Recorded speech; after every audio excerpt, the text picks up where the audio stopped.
one die roll, we'll play first, and we will mulligan first. Yep. This is not a great hand, but we are not going to mulligan to 5, so.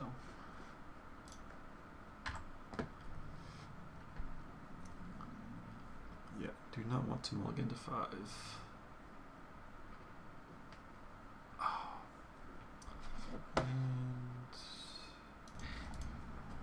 And our opponent took a little time there, which is not really what you want to do.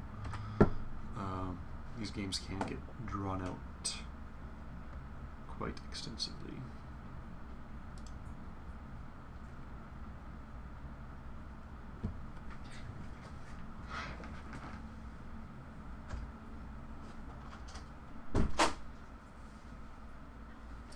And looks like he's taking some more time, so I won't take up too much of yours. And our opponent returned with the card I can't stand. Alright, not a land. Come on, not a land. Land.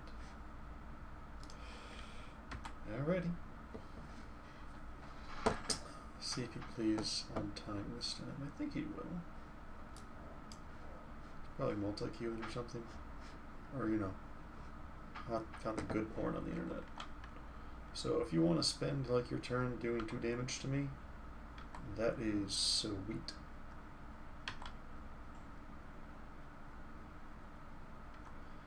Yep. What the? Alright. Hopefully he tries to Shiv's Embrace on the Dragon Hatchling or something.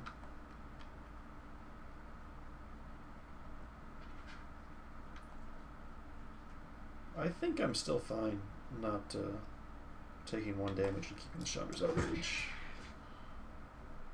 Wall of Frost. That's kind of annoying. Alright. Let's get this party started.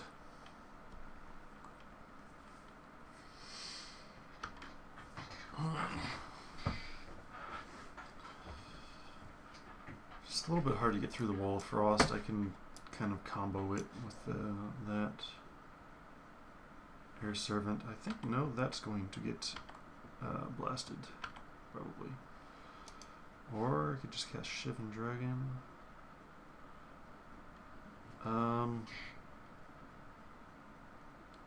Let's see.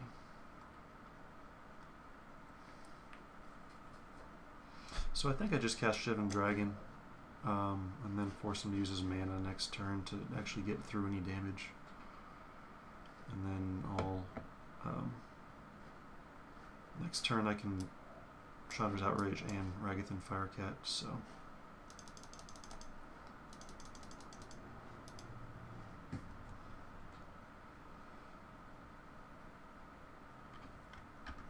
Booyah.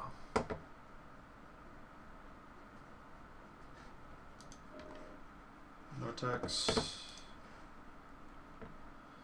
And what would you do for a Klondike Bar here? I mean, he can't hit us for 6. It takes up his whole turn, though. And then it also leaves him vulnerable to a counterattack.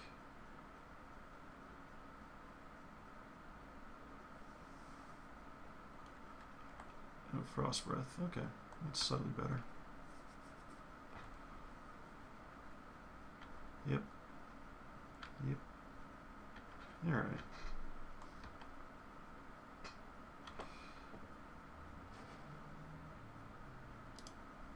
So let's just go ahead and get this done while he's tapped out. That's got to go. And throw this guy down. Wall of Frost does complicate things quite a bit. Would like to have a giant growth, but so goes. Might switch out. What did I load up here? And where's index? Is there a tournament? Oh well. Flames of the Firebrand. Okay. He gets 2 damage in.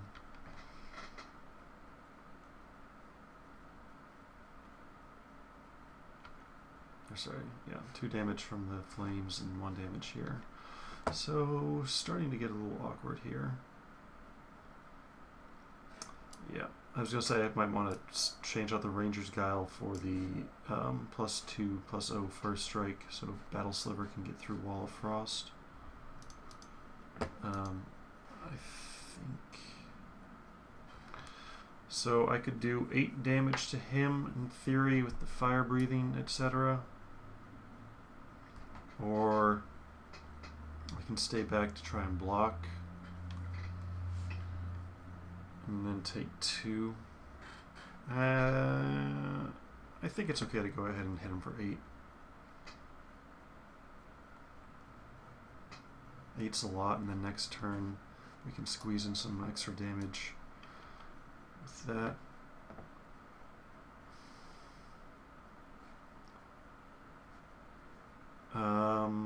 Yeah, even if he has Disperse, we can Ranger's Guile and keep him alive, or keep him on the board, and do 1 extra damage. Keep the tempo. Okay. No, no, no. That's very sweet of you, but I will do 1 extra damage to you instead.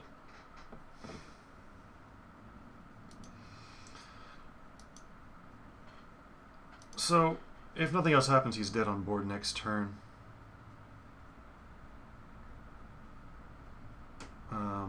But he could easily have stuff. Yeah. Yeah, Ranger's Guile was pretty good against him. Maybe we don't sideboard it. Archaeomancer, and he brings back the Disperse. Or the Frost Breath, actually. Probably the Frost Breath.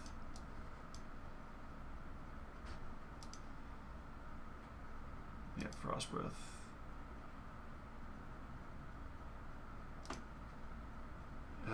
Land.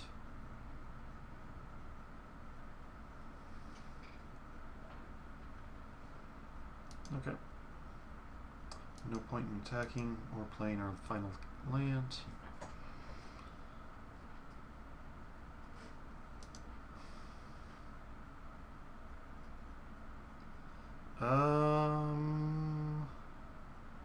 Am I okay trading?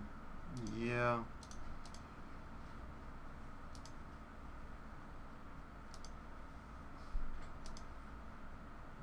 Because as long as if we get 1 attack with this guy, he's dead. Pitchburn Devils. Okay.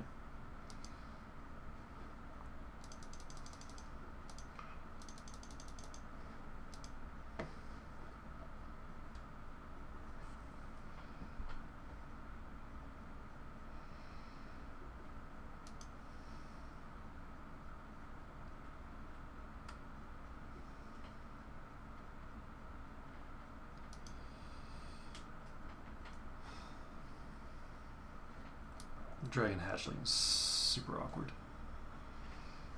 I mean, I guess it has something to do with your mana. Is he gonna come at me? Okay. Pump. Just once.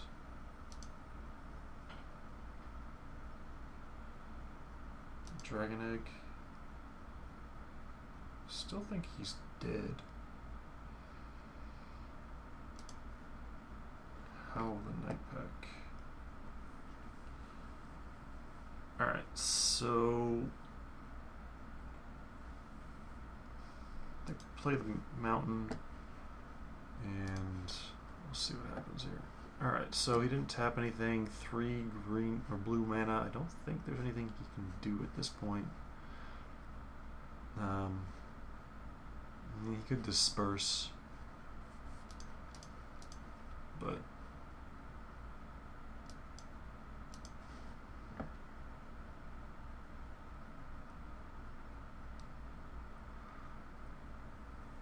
alright.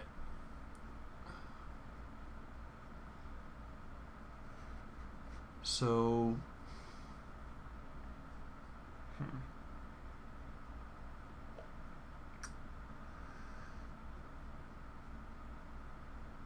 Yeah, we'll definitely order him like this, and then we might actually just assign all the damage to the Pitchburn Devils to keep the Dragon Egg from cracking. I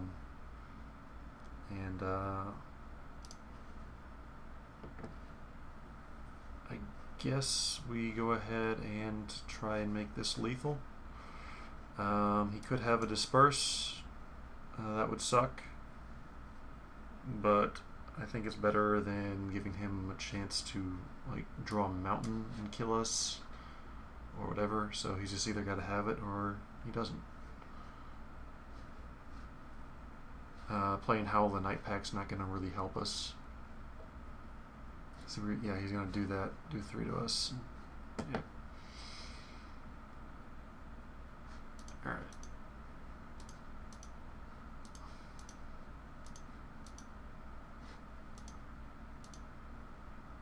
Alright, damage is assigned, and that's that.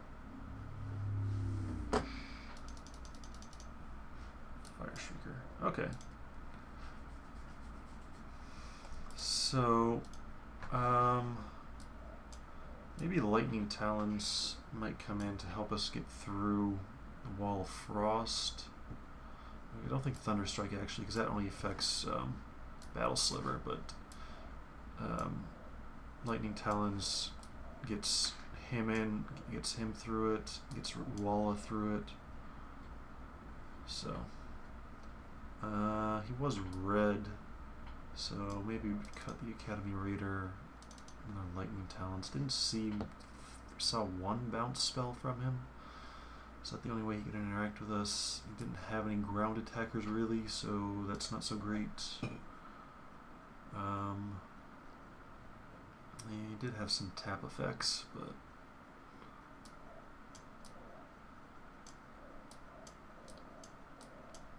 don't think there's anything else we can do. Yep. And we're ahead on time. Alright, this is a keepable hand. Would like to get another forest. We've got 9 more to draw. Definitely want to hit that other forest. But so it goes. We do have at least the Wrathigan Firecat into the Lightning Talons. And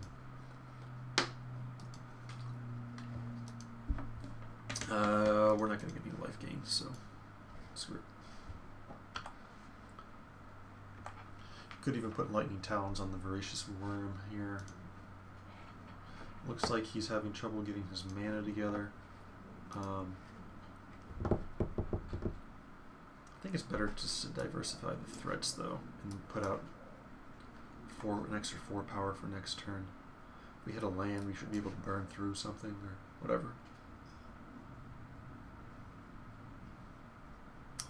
Yep, he missed land drops. Feels like this format comes down to I don't know. I guess since there's fewer like high level plays you can make, because it's, you know, a slight step down in complexity. It's comes down a lot to, you know, whether you get mana screwed or mana flooded. And if he wants to get screwed, I'm okay with that. Alright, so he's tapping out for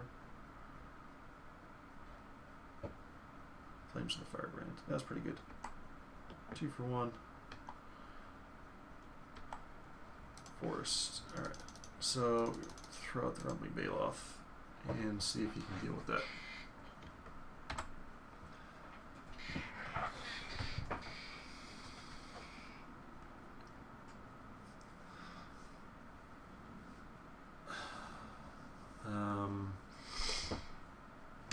If he happens to, let's see, if he happens to play a Wall of Frost, might go with Lightning Talons, otherwise probably going to play another Rumbling Baloth.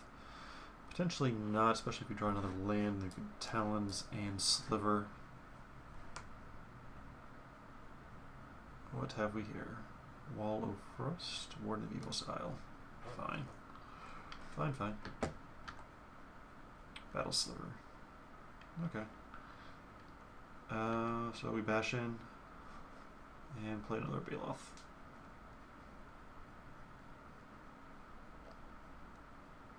It's pretty good art, I think. Although, it should be greener than blue, but green doesn't discriminate, it likes all the colors.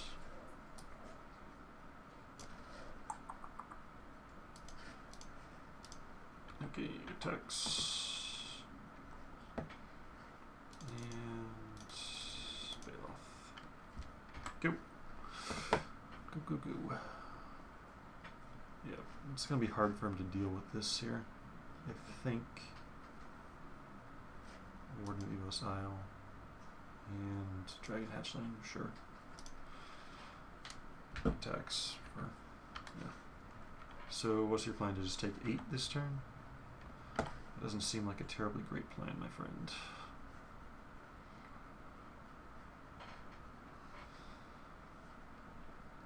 This actually does 2 damage to the controller. So he seems like he's in a pretty big pickle. Big pickle? Are you in a big pickle, or like? Because if you were actually in a pickle, I would prefer it to be a large pickle, right? Because then, you know, have some breathing room. You know. You see what you're making me doing, Mr. Fines, here? You're making me wax philosophical about what being in a pickle means. This is what happens when you just, like, multi-queue or something. It's not fair. It's not fair to these fine viewers that they listen to my idiotic ramblings. Pause time. Alright. Maybe it was advanced strategy on his part to make us skip our attack phase. Jump. Sure. And we follow up with Sliver. If we draw land, we can battle Sliver. Turn these guys into 4/2s. He's attacking. Interesting. Assuming he's got Frost Breath. Frost Breath is pretty good. But I don't think that's going to help him very much here.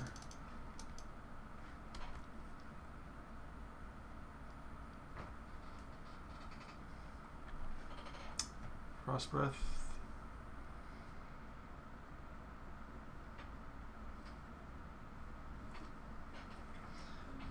Yep. Alright, so that's round 1. That was pretty good. Maybe could have taken this out against him. Yeah, I could have taken that out and left in the 1/1 Intimidate Rumbler, whatever guy. That was fine. Alright, so I'll see you on round number 2.